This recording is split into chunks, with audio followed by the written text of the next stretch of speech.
오늘은 인생 시리즈 제 9번째 시간으로 인생은 신비요 선물이다 라고 하는 제목으로 하나님의 말씀을 같이 나누기를 원합니다. 저는 이 세상을 바라보면서 사색하는 것을 참 좋아합니다. 왜냐하면 이 세계는 정말 신비와 놀람으로 가득 차 있기 때문입니다. 여러분, 이 자연 만물 가만히 한번 바라보시기 바랍니다. 들에 피어 있는 이름 없는 풀꽃 하나, 그리고 작은 풀잎 하나, 그리고 날아다니는 이 곤충들, 하늘에 날아가는 새들, 어느 하나 소중하지 아니하고 신기하지 않은 것이 없습니다. 아침에 산 뒤에서 또는 숲을 뒤에서 떠오르는 그 태양, 그리고 강가로 이렇게 저물고 있는, 내려앉고 있는 저녁 노을, 여러분 그거 볼 때마다 보면은 그 색깔과 그 크기와 무늬가 다 다릅니다. 얼마나 신비한지 몰라요. 그리고 매일 펼쳐져 있는 이제 하늘을 바라보지만은 여러분 그 하늘이 한 번이라도 똑같았던 적이 있습니까? 그 하늘에 펼쳐져 있는 구름들, 색깔들, 그 패턴들이 하루도 똑같은 날이 없습니다. 우리 주위에 자라고 있는 그 나무들 보세요. 그 나무들의 모습이 하나도 똑같은 것이 없습니다. 어쩜 그렇게 다 다양하고 색깔들이 다 다르고 사시사철을 쫓아서 우리에게 주어지는 그 아름다운 모습들이 얼마나 대단한지 모릅니다. 정말 이 세상은 참으로 신비와 놀람으로 가득합니다. 그런데 우리는 그것을 잊어버리고 살아갈 때가 너무나 많습니다. 우리 바쁜 일상으로 말미암아 내 앞에 펼쳐져 있는 그 아름다운 그 자연 만물들을 잊어버리고요. 때로는 내가 과학적인 지식 조금 안다고 해가지고 그것이 다인 것처럼, 그것이 다 진리인 것처럼, 다 아는 것처럼 착각하면서 조금 더 신비감을 느끼지 못하기도 하고요. 때로는 우리에게 주어진 이 아름다운 모든 것을 바라보며 너무나 당연하게 생각하면서 아무런 생각도 없이 살아가기도 합니다. 오늘은 그 꼭꼭 봉인되어 있는 그 비밀의 뚜껑을 한번 열어볼 수 있기를 바랍니다. 한번 그 신비의 세계에 들어가서 마음껏 한번 헤엄쳐 볼 수 있기를 바랍니다. 먼저 여러분 우주를 한번 바라보시기 바랍니다. 제가 우주에 대해서 별로 아는 게 없어서 제가 여러 가지로 한번 또 공부를 해왔습니다. 얼마나 그 신비가 대단한지요. 여러분 밤하늘에 펼쳐져 있는 그 수많은 별들, 이 별들에 대해서 여러분 좀 아는 것이 있는지요? 사람들은 저것이 북극성이다 그러고 저것이 남극성이다 그러고 저것이 북두칠성이라고 그러는데 나는 매일 볼 때마다 보면은 그게 그건 것 같아. 가장 밝은 별이 보면 저게 북극성인가 보다 이렇게 생각합니다. 그런데 우리는 밤에 빛나는 별들을 보면 그 모든 것을 다 별이라고 합니다. 그죠? 모든 것을 다 별이라고 하는데 이 별에는 여러 종류가 있습니다. 이 학문적으로 보면은 사실 별이라고 다 별이 아니더라고요. 자, 별을 나눴는데 매우 어려운 단어인데 여러분 집중하셔야 돼요. 제가 앞으로 좀 시험을 한번 칠까 합니다. 퀴즈도 좀 내어보려고. 자, 빛나는 별 중에 항성이라는 것이 있습니다. 항성을 일컬어서 학문적으로는 별이라고 합니다. 우리가 말하는 그 별이 다 별이 아니에요. 태양이 무엇일까요? 태양은 태양이다 라고 생각하는데 태양이 바로 별입니다. 우리 눈에는 태양이라는 것이 하나 있지만은 저 깊은 우주에서 보면은 이 태양도 별 중에 하나라는 것입니다. 스스로 혼자 빛을 내는 것을 항성이라 그러고 그것을 별이라고 한답니다. 여러분도 이제 처음 아시는 분 계십니까? 저도 사실은 그제 공부하면서 제가 알았습니다. 다 별인 줄 알았는데 태양이 별이었구나. 이 우주 속에 이 태양과 같은 별, 스스로 빛이 나는 별이 몇 개나 있을까요? 우리는 태양이 하나입니다. 그런데 우주 속에 태양과 같이 스스로 타면서 불타오르면서 빛을 내는 이 별이 1000억 개라고 합니다. You know? 1000억 개. 1000억 개가 도대체 몇 개나 될까? 그 다음에 우리가 행성이 있습니다. 태양의 빛을 받아가지고 빛나는 그런 것을 별을 일컬어서 우리는 별이라고 하지만은 그것을 행성이다, 플라넷이다 이렇게 부릅니다. 우리 태양에는 몇 개의 행성이 있습니까? 8개의 행성이 존재합니다. 우리 한국 사람들 이것도 별이라고 부릅니다. 그 다음에 지구에 가장 가까운 천체는 무엇입니까? 이 천체, 지구의 가장 천체는 달입니다. 달은 또 별도 아니고 행성도 아니고 항성도 아니고 이거는 또 위성이라고 부릅니다. 영어로 어려운 말로 하면은 위성은 셀룰라이트입니다. 인공위성, 그러니까 지구 주위를 도는 것이 사람이 만든 위성이면은 달은 하나님이 만드신 위성입니다. 예. 자, 약간 이제 어려워지기 시작합니다. 지구에서 가장 가까운 행성은 무엇입니까? 금성 또는 수성이라고 합니다. 예. 지구에서 가장 가까운 별은 무엇이라고요? 태양입니다. 예. 지구에서 가장 가까운 별이 태양입니다. 태양을 우리 사람들이 보통 걷는 속도로 사람이 걸어서 태양까지 간다면은 하루도 안 쉬고요. 조금 더 쉬지 않냐고 계속 걸어서 간다면은 얼마나 걸릴 것 같아요? 4300년이 걸린다고 합니다. 그러니까 아브라함 당시에 한 사람이 태양을 향해서 걸어갔다면은 이제 지금쯤 도착하는 거예요. 예, 밥도 안 먹고 잠도 자지 않냐고 쉬지도 않고 계속 걸어갔다면은 지금쯤 조금 더 있어야 될까? 만약 자동차를 우리 보통 달리는 그 속도 70마일로 계속해서 달리고 하루도 쉬지 않냐고 조금도 쉬지 않냐고 가스도 그냥 무조건 다 찾아야 된다고 생각한다면은 자동차로 170년 걸려서 간다고 합니다. 그리고 인공위성을 타고 로켓을 타고 간다면은 220일이 걸린다고 합니다. 그리고 빛의 속도로 태양이 떠오르면은 딱 그것을 떠오르자마자 보면은 그것은 언제 떠올라냐면은 8분 20초 전에 그 태양이 떠올랐고 그것을 우리는 이제 그 햇볕을 본다고 합니다. 그 태양의 빛의 속도가 지구에 닿는 속도가 8분 20초라고 합니다. 자, 그러면은 지구에서 가장 가까운 두 번째 별은 무엇일까요? 이것을 안다면 그분은 아마 우주학을 전공한 사람이나 굉장히 관심이 있는 분은 아실 거예요. 저도 전혀 몰랐습니다. 무엇일까요? 예? 아시는 것 같이 말씀하셨는데, 예. 아마 우리 서인생 집사님은 아실지도 몰라. 우주학을 전공하셨으니까. 그런데 보니까 가장 가까운 별 이름이 프록시마 센토리라는 별입니다. 이제 잊어버리세요. 프록시마.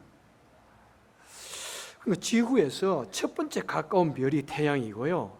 그 다음 별이 프록시마라고 하는 별입니다. 여러분 생각도 못하신 분이 저를 포함해서 대부분일 것 같아요. 정말 저 처음 들어보는 별 이름인데, 자, 이 별은 우리 지구에서 얼마나 가면 있을까요? 4.2광년이 걸린답니다. 그러니까 빛이 1년 동안 달려서 가는 거리가 1광년입니다.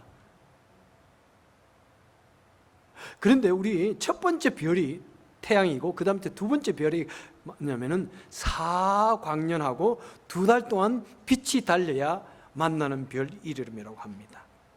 로켓을 인공위성을 타고 가면은 얼마나 걸릴까요? 7만 년이 걸린다고 합니다. 세상에. 정말 저도 너무나 무식했던 것 같아.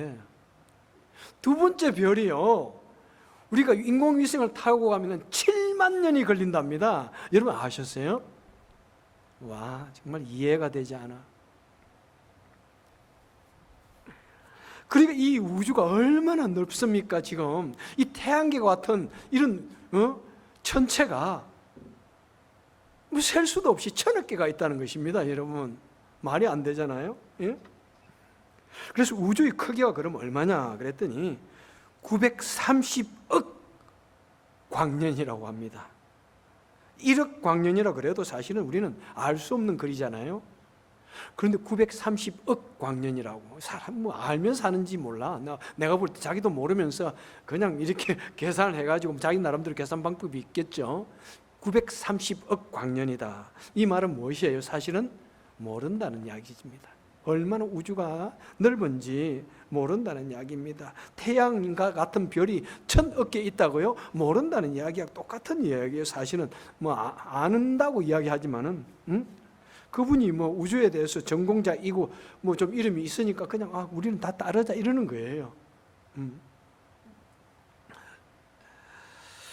뭐 여기까지는 여러분 우리 기독교하고 아무런 상충하는 것이 없습니다. 그죠? 자, 그런데 우주의 기원은 언제가 됐느냐? 137억 년 전에 이 우주가 뺑 해가지고 생겼다고 합니다. 재밌어요, 그죠? 예. 지금도 뱅뱅 하면 아마 우리가 이 살지를 못할 건데 어째서 지금은 뱅뱅 안 하는지 몰라, 그죠? 지구는 46억 년 전에 탄생했다고 합니다. 사실 이것도 우리 기독교 성경의 진리와 좀 틀릴까요?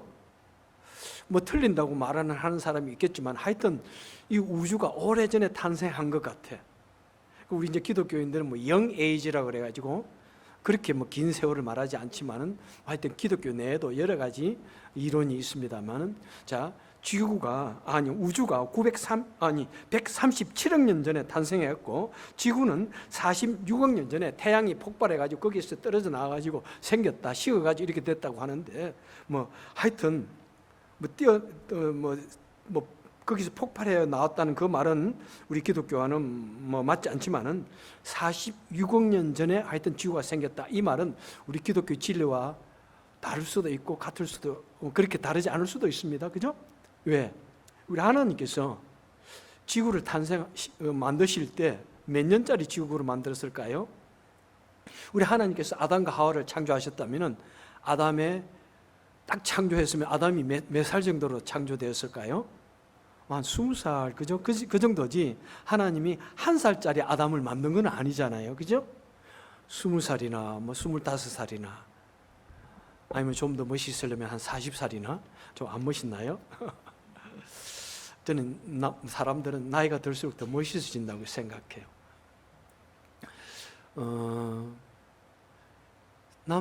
그죠? 아담을 한 20살짜리로 창조하셨다면 하나님께서 우주를 창조하시고 지구를 창조하실 때 우리 인간들이 쓸 수 있도록 그 속에 오일도 담아놓고 석탄도 담아놓고 하는 이 지구 한 40억 년짜리 그런 세월을 걸려가지고 하나님이 창조하셨을 수도 있다.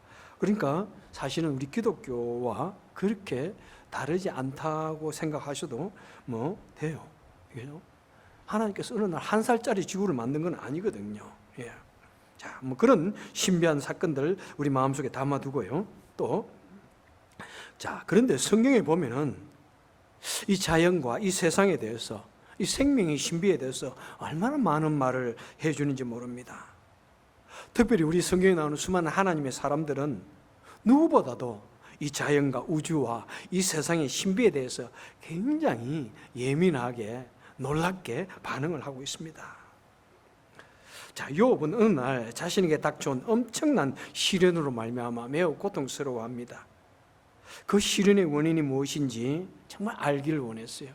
하나님, 왜 나에게, 내가 하나님을 잘 믿었는데 왜 나에게 이런 시련이 닥칩니까? 그랬더니 하나님께서 욥에게 답을 탁 해주신 것이 아니라 욥에게 오히려 질문을 하십니다. 욥아, 누가 이 땅을 만들었는지 아느냐? 이 땅을 누가 디자인했는지, 이 땅의 크기가 얼마인지, 그리고 이 땅이 어떻게 이렇게 튼튼하게 서 있는지 아느냐? 그리고 하늘에 있는 그 태양이 어떻게 떠오르고 어떻게 움직이고 이 하늘에 있는 모든 우주가 어떤 법칙으로 이렇게 운행되고 있는지 아느냐? 그리고 수많은 그 짐승들을 봐라. 들에 있는 짐승들을 보라. 저들이 어떻게 새끼를 베고 어떻게 새끼를 낳는지 그 생명의 신비를 아느냐? 수많은 질문을 막 욥에게 하나님께서 이렇게 쏟아냅니다. 너는 그거 아느냐? 그러니까 그 말은 무엇이에요? 너에게 있는 이 고통의 신비, 이 고통이라고 하는 것이 어떻게 너에게 있는지, 이 신비는 이 우주 만물보다도 더 신비롭다 이 말입니다. 너 눈앞에 보이는 이 자연보다도 더 신비롭다는 것입니다. 하나님의 뜻이 이 우주 만물 자연보다도 더 신비롭다, 이런 의미에서 지금 하나님께서 이거 아느냐, 그러니까 욥이 아무나 하나님께서 답을 주시지 않았음에도 불구하고 욥이 이렇게 대답합니다. 하나님, 이 모든 것이 너무 경이롭고 너무 기이해서 도무지 알 수 없습니다. 이제 네, 알겠습니다. 하나님, 더 이상 내가 불만하지 않을게. 알겠습니다. 그 말은 무엇입니까? 이 우주 만물이 이렇게 신비하고 놀랍고 찬란한데 나 같은 것이 하나님의 그 신비한 그 섭리를, 계시를 어떻게 알겠습니까? 알겠습니다. 됐습니다. 하나님 나에게 그냥 그렇게 말씀해 주시니까 됐습니다. 이렇게 말하고 있는 것입니다. 여러분, 그리고 욥 이후에 지금 4,000년 이상의 세월이 흘렀습니다. 그리고 우리는 지금 과학이 극도로 최고로 발달한 그런 시대에 살아가고 있습니다. 물론 욥이 가졌던 그 많은 의문에 대해서 많은 답이 주어졌지만은 그래도 근본적인 답은 주어지지 않았어요. 아직도 우리는 그 우주의 깊이가 얼마나 깊은지, 아직도 우리 생명의 근원이 어디에서 와서 어디로 가는지, 아직도 인간의 가장 근본적인 질문은, 신비는 아직도 우리는 알지 못하고 있다는 사실입니다. 여러분, 우리 사람들이 이제 달에 가는 것, 이제 조금만 있으면은 우리 후세대들은 달에 갈 수 있는 사람들이 여기에 나올 수 있을 것 같아요. 지금 머스크가 달에 가는 로켓을, 인공 위성을 만들고 있잖아요. 그래서 돈만 내면은 얼마나 하더라? 40만 불인가 내면은 갔다 올 수 있다고 그렇게 말을 하던데. 예? 돈이 남아 돌면 여러분 한번 가보세요. 그리고 이 최고로 과학이 발달한 시대, 여러분, 1977년도에 우주 탐사선 보이저 1, 2호가 지금 이 세상에 쏘아 올라져 가지고 우주 깊은 곳을 지금도 가고 있어요. 40년 동안. 그런데 작년에 지금 동력이 다 해가지고 지금은 그냥 이제 유영을 하면서 가고 있다고 합니다. 얼마나 참 놀라워요. 그것만 해도 얼마나 우주가 깊은지. 1977년도에 쏘아 올라져 가지고 지금도 우주 속에 지금 날아가고 있다는데 얼마나 경이로워요. 우주의 신비를 누가 알 수 있을까요? 바로 시편에서도 수많은 곳에서 그 자연의 신비를 표현합니다. 오 하나님, 하늘이 하나님의 영광을 선포하고 궁창이 그 하나님이 하신 모든 일을 나타냅니다.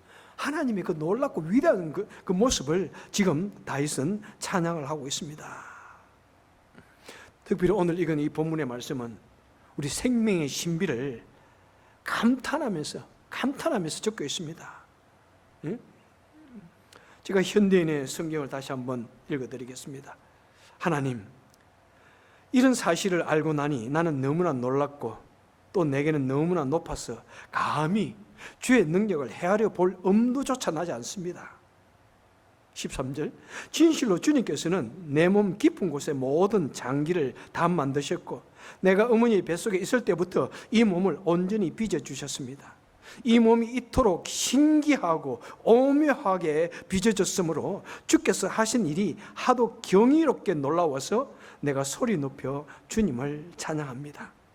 주님의 솜씨가 얼마나 멋지고 얼마나 훌륭하신지 내 영혼이 그 사실을 너무나 잘 압니다. 이렇게 표현을 하고 있습니다. 옛날 표현 보니까 신묘막측이라. 얼마나 놀라운지 하나님이 하신 일이, 이 우주 만물이, 이 자연 만물이 얼마나 오묘하고 신기하게 빚어졌는지, 얼마나 경이로운지. 여러분, 그 말이, 그 표현이 마음에 와 닿습니까? 이것은 우리 인간이 할 수 있는 가장 놀랍고 신비하고 경이로운 표현, 이보다 더 깊은 표현을 할 수가 없는 거죠. 신묘막측이라. 우리 한자어나 한국말로 이것보다도 더 신비한 표현을 할 수 있습니까? awesome, 신비롭다, 이런 표현을 할 수 있습니까? 여러분, 정말 우리가 눈을 떠서 우주와 자연과 우리 생명의 신비를 바라본다면, 생각해 본다면 얼마나 놀랍고 감사한지요. 여러분, 어느 날 어느 날 저는 이 세상에 하나의 핏덩어리로 던져졌습니다. 어느 날 이 강인국이가 태어났어요. 아버지에서 뭐 이름을 그렇게 지어주셨지만 이 강인국이가 태어났더니 이 강인국이가 강인국이라는 사람의 생각을 하고 이 강인국이가 강인국의 삶을 살아가는 것, 어째 나는 나밖에 생각하지 못하는지 신비하지 않아요? 나 하나 볼 때 모든 것이 내 우주의 내 중심으로 돌아가고 있는 것 같아. 에? 어릴 때는 정말 이 모든 것이 다 나를 위해서 만들어진 것 같아. 여러분들도 그렇게 생각하지 않아요? 우리 김 집사님, 우리 이 집사님, 우리 권사님, 어느 날 내가 태어나서 보니까 내가 나요. 내가 강인국이야. 내가 어떻게 나밖에 생각하지 못할까? 어떻게 내가 내 삶을 살아갈까? 얼마나 신비해요.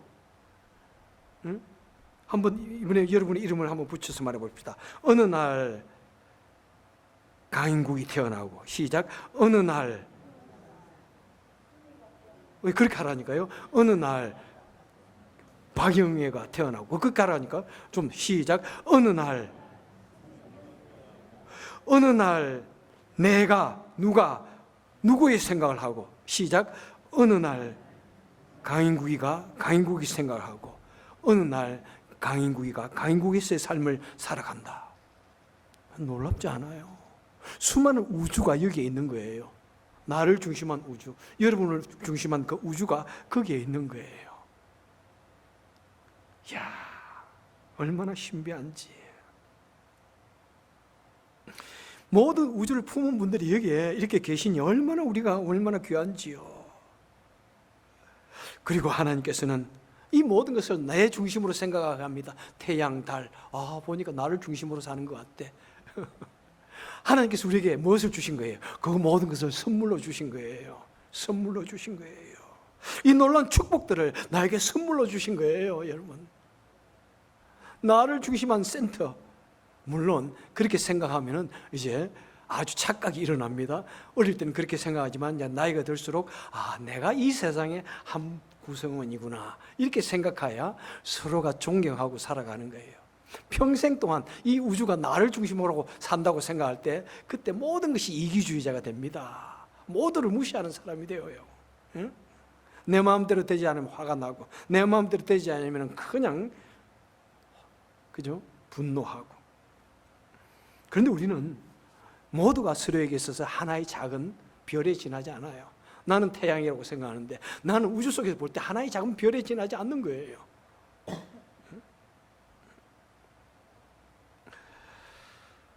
정말 얼마나 신비한지요. 이 우주 만물을 우리에게 선물로 주셨고 우리에게 거저 주셨어요. 여러분 누가 태어나기 위해서 노력한 분이 계신가요? 나는 꼭 태어나야 돼. 역사적 사명을 띠고 태어나야 돼. 그리고 내 좀 태어나게 해주세요. 이렇게 하신 분이 있나요? 아무도. 어느 날 보니까 내가 태어났어. 누구에게 값을 주고 치른 적 있나요? 나 좀 태어나게 해주세요. 제발 플리즈. 돈을 주고 물질을 주고 페이한 것이 있나요? 어느 날 나에게 덜컥 주어졌어요. 어느 날 보니까 내가 이만큼 자라있어요. 얼마나 놀라운 신비인가요? 얼마나 대단한 행운인가요? 돼지로 태어나지 않게 하시고 말로 태어나지 않게 하시고 그냥 사람들이 죽으려고 하는 그 해충으로 태어나지 않게 하시고 그죠? 사람으로 태어나게 하셔가지고 얼마나 놀라운 행운인지요. 성경 여러 곳에서는 너무나 많은 우리를 이렇게 신비하다 하는 게 얼마나 많은지 몰라요. 사도 바울은 우리 남녀의 사랑과 결혼이 신비하다 그래요. 사도 바울은 결혼도 안 하고 어떻게 하는지 몰라. 에베소서 5장 31절에 보니까 사람이 부모를 떠나 그의 아내와 합하여 그 둘이 한 육체가 될지니 이 비밀이 크도다. 이 비밀이란 말과 신비라는 말이 똑같은 단어입니다.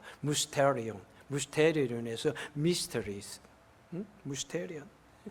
야, 남자와 여자가 서로 자라가지고 서로 눈을 보고 사랑에 빠져가지고 서로 하나가 되어 살고 같이 가정을 이루고 살고 부부가 되어져가지고 자녀를 낳고 사는 거 보니까 이야, 너무 신비하다. 정말 신비하지 않아요, 여러분? 그렇게 우리 자녀들이 나오고 이 life goes on, 생명이 계속해서 탄생하는 거 보면 너무 신비하지 않아요? 여러분, 자녀를 딱 낳아가지고 핏덩어리 같은 걸 안고 있을 때 얼마나 신비한지, 얼마나 신비한지. 응? 보니까 나를 좀 닮았어. 보니까 또 목사님 닮았네요. 또 사모님 닮았네요. 여러분, 꼭 여러분 닮았네요 소리 듣죠? 나를 닮은 것 같아. 성격도 좀 나를 닮은 것 같아. 그런데 자라면 완전히 나와 다른 독립적인 인격자가 되어지는 거야. 나는 머리가 이렇게 좀 나쁜데 우리 아들은 왜 이렇게 똑똑해? 정말 왜 그렇게 똑똑한지 깜짝 놀라지 않아요? 내 자식인 줄 알았더니 내 자식이 아니야. 보니까 너무 똑똑해. 응? 생각이 완전히 달라. 응? 얼마나 신비한지요. 그리고 사도 바울은 또 계속해서 이렇게 말씀합니다. 나는 그리스도와 교회에 대하여 말하노라 하면서 이 부부가 남자와 여자가 만나서 한 부부가 된 것이 신비한데, 그런데 예수님과 그 교회가 같이 부부 같은 그런 관계인 것을 볼 때 너무 그거 신비하다. 야, 우리가 어떻게 우리 같은 죄인이 어떻게 예수 그리스도의 신부인가? 너무 신비하다. 너무 신비하다. 지금 이렇게 말씀하고 있는 거예요. 응? 그리고 여러분, 그 신비 중에 모든 신비, 그 모든 신비는 무엇일까요? 바로 하나님이십니다. 이 하나님, 우리가 믿는 이 하나님은 바로 그 신비의 근원이십니다. 하나님께서는 매우 신비한 방법으로 우주 만물을 창조하셨고 우리 사람들을 창조하셨고 우리에게 생명을 주셨습니다. 그런데 그 하나님은 누구실까요? 예? 그리고 하나님은 삶의 순간순간마다 매우 신비한 방법으로 우리 그의 백성들을 도우십니다. 신명기 29장 3절에 보니까 모세는 출애굽하면서 이스라엘 백성들이 이렇게 말씀합니다. 주께서 이집트 백성에게 내린 놀라운 시험과 놀라운 기적들과 기이한 일들을 여러분이 두 눈으로 직접 보았습니다. 여러분, 이 세상은 자연의 원리로 살아가는 것이 우리 세상입니다. 만유 인력의 법칙. 위에 던지면 밑으로 떨어집니다. 물속에 들어가 있으면 죽습니다. 숨을 안 쉬고 있으면 죽게 됩니다. 나이가 들면 늙어서 주름살이 생기고 몸이 약해져 죽게 됩니다. 이것이 자연의 법칙입니다. 병이 들면 죽습니다.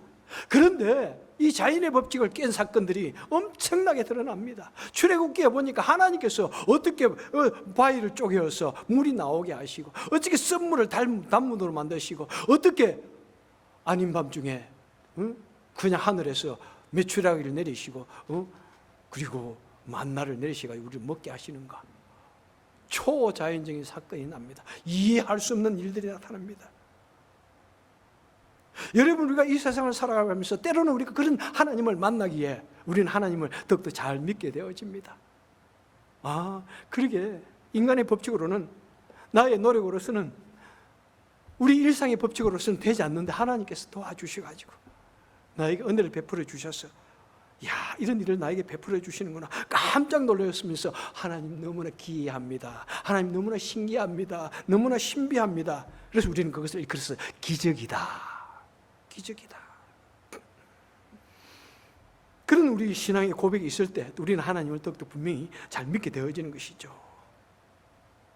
그래서 사도 바울은 디모데전서 3장 16절에서 이렇게 말씀합니다. 신앙의 비밀은 참으로 놀랍고 위대합니다. 그리스도는 육신을 입고 이 세상에 오셨고 성령에 의하여 어렵다 하심을 인정받았습니다. 그리고 천사들에게 보이셨고 모든 나라들 가운데 널리 전파되었으며, 그래서 세상 사람들이 그분을 믿게 되었고 마침내 그분은 영광 가운데 하늘로 올라가셨습니다. 오늘은 제가 현대인의 성경을 많이 참조를 합니다. 왜? 현대인의 성경은 신비라고, 이 신비에 대한 표현을 좀 너무나 잘해 주셨기 때문입니다. 우리 신앙생활을 하는 것이 신비하다고 말씀합니다. 왜? 어떻게 하나님께서 이 세상에 사람의 몸을 입고 오셔서 우리 구원을 자가 되시느냐 이 말입니다. 어떻게 우리를 하여금 거기서 믿게 하시느냐 이 말입니다. 응? 어떻게 그 놀라운 신비한 이 사건들, 그것을 우리로 하여금 믿게 하시고 우리로 하여금 영광 중에 하나님을 믿게 하시는가. 정말 예수님의 그 사랑이 너무나 신비하고 놀랍다. 신비하고 놀랍다. 혹시 여러분 이 고차원적인 이 찬양 압니까? 예수님의 사랑 신기하고 놀라워. 아세요? 좋은 주일학기로 나오셨거든요. 우리 다 같이 한번 부를까요? 시작. 예수님의 사랑 신기하고 놀라워. 예수님의 사랑 신기하고 놀라워. 예수님의 사랑 신기하고 놀라워. 크신 사랑. 좀 더 있지만은 얼마나 놀라운지요. 그죠? 이 신기한 것만 생각하면 여러분 이 세상에 살아갈 그런 이유가 되지 않습니까, 여러분? 그 가슴에 뿌듯한 신비함, 그 예수님의 은혜와 그 예수님의 사랑, 그 신비함을 우리가 경험하면은 여러분 이 세상에 살아갈 만한 충분한 이유가 되지 않습니까, 여러분? 바로 예수 그리스도는 신비 그 자체예요. 그 신비의 결정체인 것입니다. 골로새서 1장 27절에서 사도 바울은 말씀합니다. 하나님께서는 이방인들 가운데 나타난 이 비밀의 영광이, 비밀이 곧 무엇이라고요? 이 신비한 영광이 얼마나 풍성한지를 자기 백성에게 알리려고 하셨습니다. 이 신비한 비밀을 그의 백성들에게, 이방인들에게 알리려고 하셨습니다. 이 비밀은 바로 여러분 안에 계시는 그리스도 곧 영광의 소망입니다. 이 그 신비함, 그 비밀은 곧 예수 그리스도라는 사실입니다. 여러분, 우주 만물이 신비하세요? 자연 만물이 기이하세요? 우리 생명의 신비가 너무나 놀랍고 신비하세요? 그렇습니다. 하지만은 그보다도 참된 신비는 뭐냐면은 예수 그리스도, 어떻게 창조주 하나님께서 이 낮고 천한 이곳에 오셨는가? 이 놀라운 신비, 사람의 머리로는 알 수 없어요, 여러분. 다 알 수 없어요. 절대로 알 수 없습니다.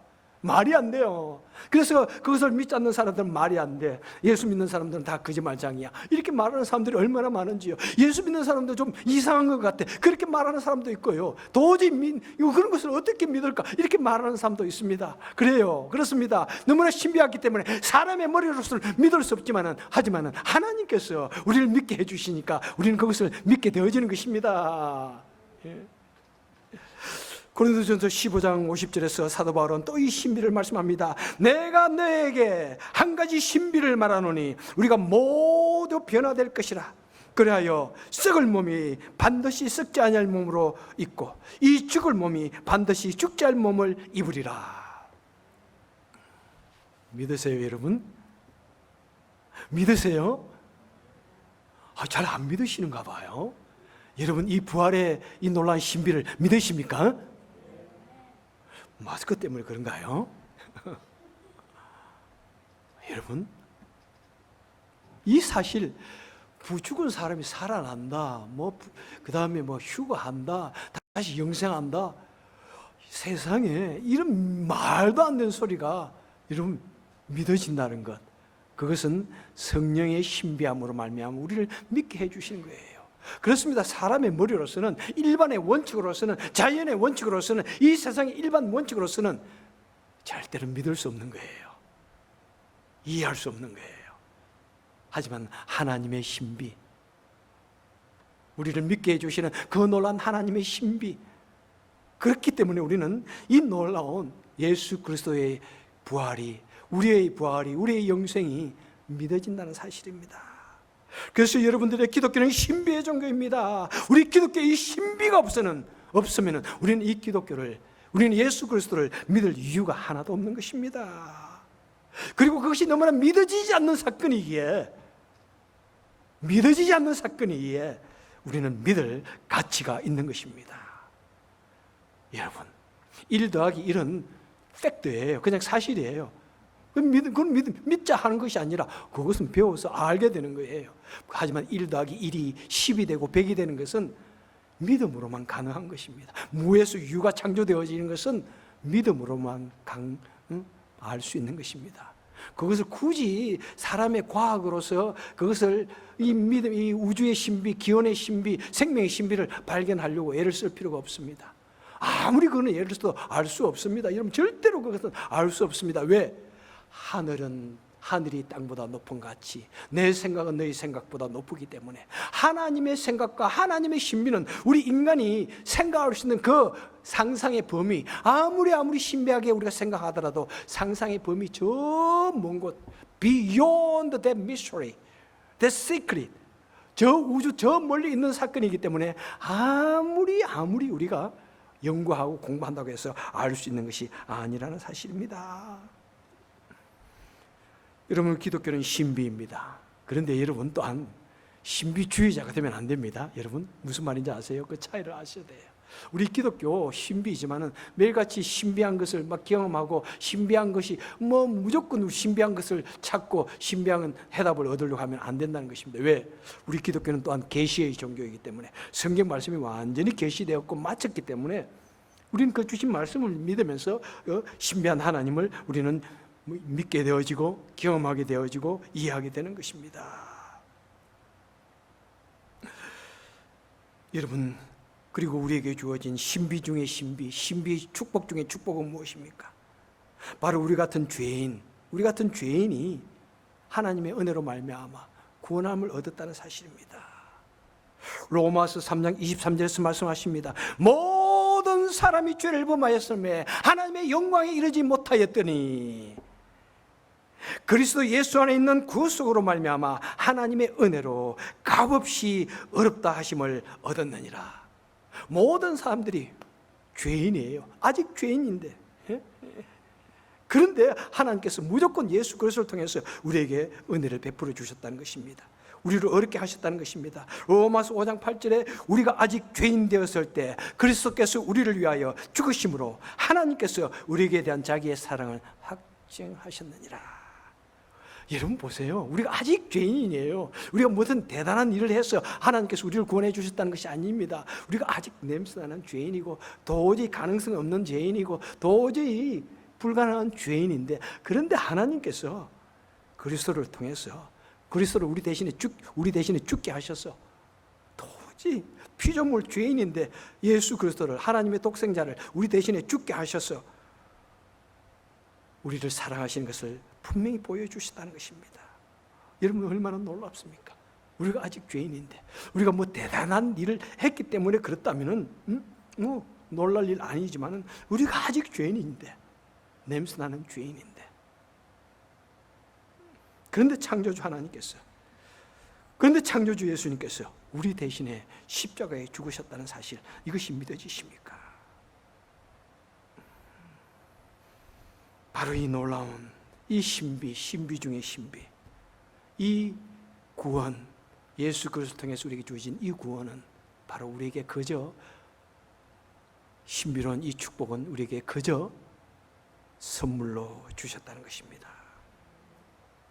허물로, 에베소서 2장 5절에서 말씀하십니다. 허물로 죽은 우리를 그리스도와 함께 살리셨고 너희가 그 은혜로 구원을 얻은 것이라. 에베소서 2장 8절에 너희가 그 은혜를 인하여 믿음으로 말미암아 구원을 얻었나니 이것이 너희에게서 난 것이 아니요 하나님의 선물이라. 행위에서 난 것이 아니니 누구든지 자랑치 못하게 하려 하심이라. 이 놀라운 축복 중에 축복, 이 놀라운 선물 중에 선물, 이 놀라운 구원, 이것이 선물이라고 말씀하고 있습니다. 이 놀라운 신비가 선물이라고 말씀하고 있습니다. 여러분들이요, 우리 같은 죄인이, 우리 같은 피조물이 하나님의 은혜로 말미암아 이 구원을 받은 것은 신비 중의 신비요 놀랍고 기이한 사건입니다. 이 하나님의 말씀이 깨달아지고 믿어지고 구원을 얻고 영생을 얻는데 얼마나 놀라운 기적입니까? 이 세상 만물을 우리에게 선물로 주셨는데, 다 우리에게 생명을 선물로 주셨는데, 여러분 나같이 보잘것없는 것을 생명을 주셨는데, 축복을 주셨는데 우리에게 무엇이 더 있어야 되겠습니까? 무엇을 더 받아야 되겠습니까? 무엇을 더 얻어야 되겠습니까? 어떻게 해야 우리가 만족할 수 있을까요? 여러분, 우리 성도는 사도 바울은 말씀하기를 깨끗한 양심의 믿음의 비밀을 가진 자라고 말씀합니다. 성도는 믿음의 비밀을 가진 자입니다. 또한 하늘의 비밀을 맡은 자라고 말씀하고 있습니다. 우리는 이 세상에 살아가지만 그 하늘의 신비한 그 비밀을 맡은 자다. 우리 마음속에 품고 살아가는 사람입니다. 여러분, 우리 마음속에 품고 있는 이 놀라운 신비, 이 놀라운 비밀, 하늘의 그 신령한 그 비밀을 우리 이 땅에 살아가면서 마음껏 누립시다. 마음껏 즐거워합시다. 마음껏 감사합시다. 그리고 이 복음의 비밀을, 이 신비를 난 우리 주위에 베푸며 나누는 저와 여러분 되시기를 주님의 이름으로 축복합니다. 기도하겠습니다. 좋으신 하나님 아버지, 참 너무나 감사합니다. 우리 눈에 보이는 이 우주 만물, 자연 만물이 너무나 신비하고 그것을 우리에게 선물로 주시니 참 감사합니다. 얼마나 감사한지요. 그런데 우리 같은 죄인, 우리가 아직 죄인 되었을 때 도저히 불가능한 우리 죄인들, 그런데 하나님께서 우리를 무조건 사랑하여 주시고 창조주 하나님께서 이 땅에 오셔서 우리 대신에 죽게 하시고 우리를 구원하여 주신 이 놀라운 신비, 이것을 우리로 하여금 믿게 하시고 깨닫게 하시니 감사합니다. 주님, 우리에게 이 놀라운 것을 주신 것, 그것을 감사합니다. 그것만 해도 우리는 충분합니다. 하나님, 이 놀라운 축복을 우리가 이 땅에 살아가면서 마음껏 누리게 하시고 감사하게 하시고 그리고 우리 주위에 또 베푸는, 나누는 우리가 되게 하여 주옵소서. 예수님 이름으로 간절히 기도합니다. 아멘.